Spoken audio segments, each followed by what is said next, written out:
đầy ba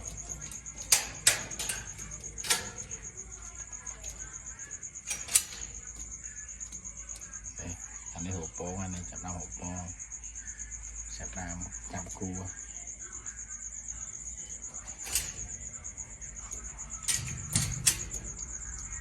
người ta ai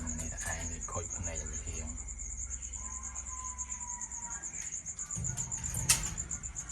anh ấy côn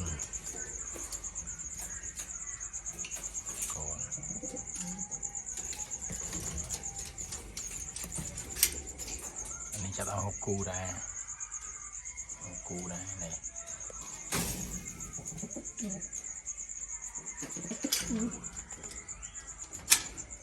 nên ta ai cao này mặt cu chung mô này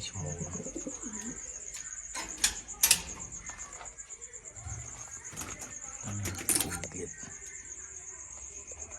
này câu này